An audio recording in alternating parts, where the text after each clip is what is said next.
Hello mga guys, pupunta tayo guys sa aking farm. Bali dito sa farm ko guys ay may mga gulay ako dito. Ayan. Tapos may mga puno ako. Ayan. Bali 17 hectares guys. Kalawak ng aking farm. So dito sa aking farm, meron ako ditong dalawang mag-asawang manok. Ginawan ko na rin guys ng kulungan. O diba? Ayan. At bago tayo maglinis guys, papakita ko muna sa inyo ang aking mga manok. So, ito yung pintuan. Papasok tayo guys. Ayan sila guys. Oh. Ang gaganda ng mga manok na to. Yung tawag sa mga manok na to guys ay Frizzle chicken. Ayan, tingnan mga feather nila guys. Ang lambot. Kukuruk kuruk kuruk kuruk kuruk. Kuruk kuruk kuruk kuruk kuruk kuruk. Kuruk. Ito yung babae guys. Ayan, ito yung lalaki. So ito guys, ang dumi-dumi na ng kanang kulungan. So lilinisin ko yan guys. Come here. Oh, come on. Ay, kinagat ka to guys. Kinagat pero hindi masakit yung kagat na, nakaka-cute. So sabi ko sa kanya guys, pumunta ka dito sa akin. Ay, kinagat ako guys. Tinuka.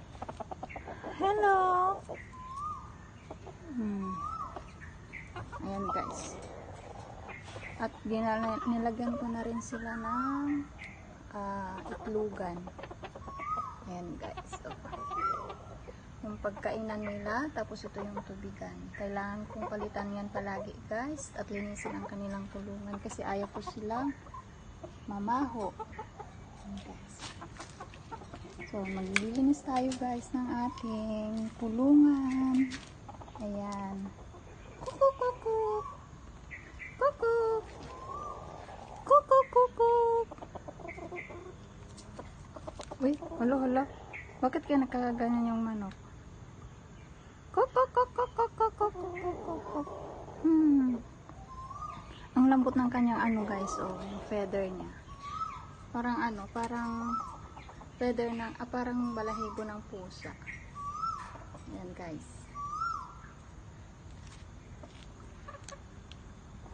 Itong babae is papangalanan ko na Sisa. Ito namang lalaki ay papangalanan ko ng Don.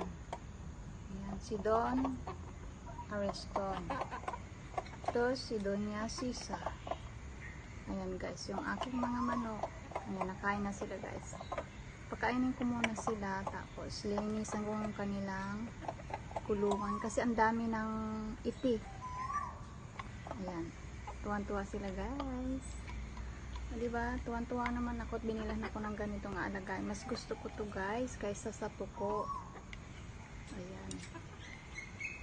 Kasi ito, kapag nangitlog na, mapapakinabangan ko yung itlog.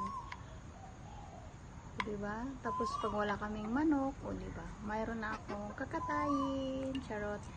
Ang ganda ng manok na to guys. May lahi kasi kaya ganyan siya. Ayan, nakain yung aking mga manok. Sige, kain lang kayo dyan. At lilinisin ko yung inyong cage. And guys, hindi sila makalipad ng mataas guys. Kaya yung kulungan nila, bali ganito na okay na yan guys. Ayan. Donarston! Donarston! Oh, Doña Sisa! Ayan.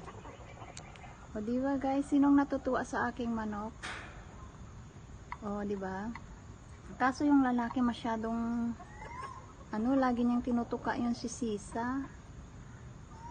So, naantay ko nga guys kung gaano kalaki yung kanilang itlog. Sabi ko sa alaga ko, kapag nangitlog yan, piprituhin ko. Sabi nila, no, wag naman, wag naman.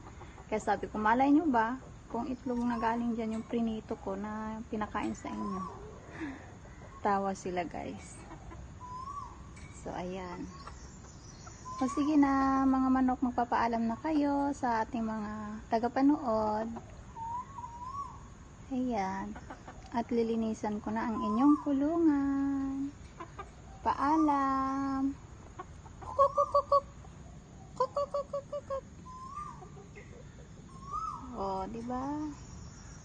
kung nagustuhan nyo ang aming video, please subscribe nyo ang aking channel para lagi kayong updated sa aking mga videong i-upload. Ayan guys, paalam. Bye mga manok.